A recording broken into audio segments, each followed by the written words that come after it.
besties! Welcome to PodLit, your favorite place to overanalyze life and literature with a sprinkle of academic stress. And I'm here, Mirna. And I'm Lusia, two tired but fabulous English lit students from Universitas Negeri Malang. We ready to spill tea, cry over our thesis draft, and tell you why our exam here are nightmare. Today's episode is a family session, but it is a survival guide. We're talking about exam and final projects, method breakdowns, conversation, and all the chaos in between. So grab your iced coffee, your sticky notes, and that one pen you swear is lucky. Because we are going deep. Segment 1. Being an English lit student during exams. Living a tragedy. First off, can we just say lit majors do not have it easy during exam week? People be like, oh, you just read books, right? Girl, we read books, write essays, memorize theories, and analyze a poem written 200 years ago by a man who hated punctuation. Period. And sometimes we're writing about identity politics in the God of Small Things, while our own identity is crumbling under pressure. Yeah. Last semester, my worst experience was during the Cultural Studies project exam. I struggled because I had many assignments and was also sick, even hospitalized. Yeah, hospitalized. Making it hard to complete the exam. I'm so sorry. That's not really tough. I'm sorry you go through all that. While handling the exams, hope you're fine now. You're feeling much better now, right? Yeah, I'm feeling much better now. Let's be real. Now it prepares you for the emotional roller coaster of exam week. You're tired, yes? Yeah. You anxious, right? Yeah. And you're questioning whether you actually like literature or you just committed too hard. Yeah. Sometimes I just stare at blank word doc and I'm like, maybe I'm not meant for this. Maybe I should open a coffee shop in Batu and leave this all behind. Is it me or... No, you and 70% of English literature students. But yeah, we keep going, right? Yeah. Why? Because we're actually a dramatic person. And love story, actually. Segment 2. Burnout is real, and so is the breakdown at 3 a.m. Let's talk about something serious for now. It is about burnout. Because exam season is not just about, something biasa. It is a physical, emotional, and spiritual exhaustion. Yeah, I hit that wall last year. I was studying for Intro to Literature and doing all-nighters for my Shakespeare paper. By the third day, I start crying over a paragraph. It's actually same as me. One time, I got so overwhelmed because I was revision for linguistic final project that I cried because I dropped my pen just instant breakdown over nothing, right?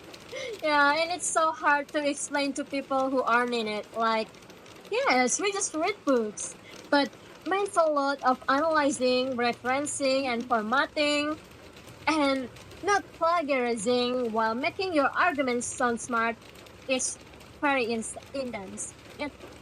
Intense. Yeah. I feel you until you can talk it like that. And let's not even start on group assignment because this is the annoying things during the exam week, right? I know. It's always one person missing, one person overworking, and then one goes in the group chat like it is a horror movie. Yeah, I know. The academic stress turns you into someone else. You are not eating well, you are not sleeping, you're not even talking to your friends. You just exist in this zone called what deadline is next? Oh, it's creepy. And nobody talks about how isolating it feels actually. Everyone busy, so you feel like you can't talk to anyone, right? You feel that? That's why episode like this is really matter. So you all know that you're not alone here. You still have your friends around you. Segment 3, our most chaotic exam moments. Okay. Time to laugh a little. Let's share our worst exam moment. Actually, I got one last semester. I got called by my lecturer. There was an assignment that he said was incomplete. What it is? I don't know. And if the assignment was incomplete, I couldn't take any exam. And the worst part is, it was announced in the group class chat. What? Yes. And it was right on a holiday, so I've had anxious waiting for why I was called. Mirna, I'm so sorry that happened to you. It's okay lah. And when I had already advanced, it turned out that it was just misjudgment. I thought for a moment why I was overthinking about something that didn't need to be thought about. Actually, at that time, I was already really nervous. Okay, it's mine. It's my time. I studied all night for my cultural study exam. I know, Cultural studies. cultural again. studies again. The lecturer actually gave the materials that would appear on Sipajar. But my notes were incomplete, so I got a score of 50 and had to retake the exam. I had to prepare again. Oh my god. That's quite a regrettable thing, right? Yes. Like, wow, it's such a shame. Even though I've studied everything, I've summarized everything, but it turns out that it's not like what we expect. Yeah, I also once fell asleep during a online quiz. I woke up to my laptop screen saying, "Your session has ended." It's the worst part, right? Scream, like full-on horror scream. It's always the online exams. You think it's easier, but somehow it's more cursed because we can forget that easily. Yeah, the common thread, we survive. With memes, caffeine, tears, and divine intervention. Segment 4, tips that actually help from experience and science. Let's give the people what they want. Real and usable tips for surviving exam session. Not just stay positive type of stuff. Number 1, retrieval practice. Stay with us. Rereading is not studying. What works better then? Active recall. Quiz yourself. Close the book and explain it out loud, even if you sound crazy. Use apps like Quizzes or Quizlet, or either just talk to yourself in a mirror, in front of your mirror. Yeah. Specifically, you remember more when you struggle to recall. Number 2, sleep is study. Pulling on letters is overrated. Sleep deprived brains can process or retain info. Period.